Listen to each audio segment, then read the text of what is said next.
This is Big Guns Tower Defense. Very simple title screen, and much like the title itself, tells you exactly what you need to know. As you can see, this is the full list of missions available, 28 of them. Normally, when you start the game, you obviously only have one unlocked, but as I've played through the game, they're all here.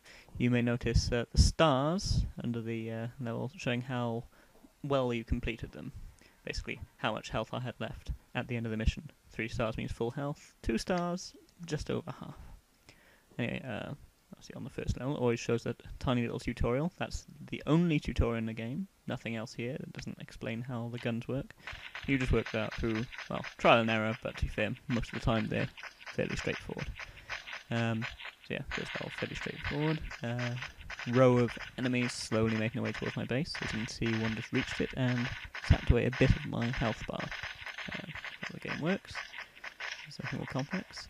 Just place the cannon down, which as you can see is a slower, slightly more powerful gun than the machine guns with considerably longer range. It's its main benefit.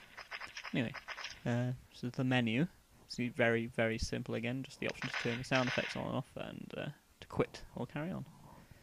And that's the first level, as expected from a first level. Very simple. One wave of enemies, nothing more to it. So have a quick look at the second level so you can see how things progress. You can see there's credits at the top left, and it shows you what the next enemy coming up will be. Well, the next wave timer doesn't work very well, as it only crops up on the very first wave, and then about 2 or maybe 3 seconds before every following wave. So it's not particularly easy to rely on. Yeah, again, just one little trail of enemies. Even that managed to get past my mega defences. Again, second level, much like the first, very simple.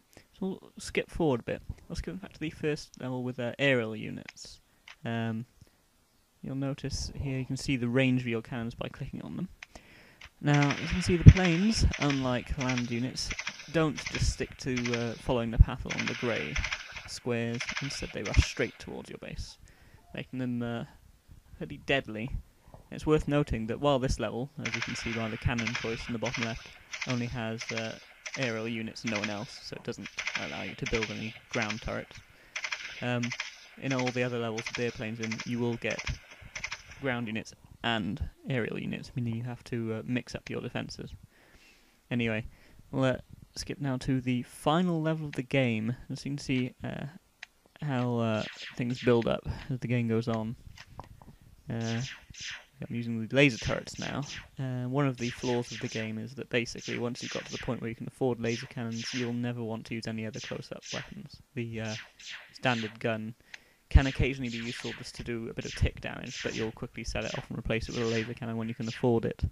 And the other close-range weapon, the flamethrower, is simply not at all worth it. It's much more expensive than the laser, does less damage. Is only useful against small hordes of enemies, and actually usually doesn't hit multiple enemies even then, so really not worth it. And as you can see, it's a lot busier than the first levels, enemies coming in from all sides. And I'll show you the nuke, which is the biggest explosive you can use in the game. Bit of a waste here because there's not that many enemies, but as you can see, covers a very large area.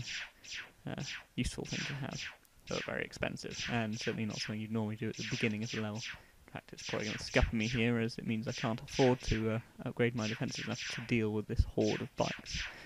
So we'll probably shortly get to see what it looks like when I fail a level. Again, that's the big gun. To be honest, I wouldn't normally use it at this point in the game.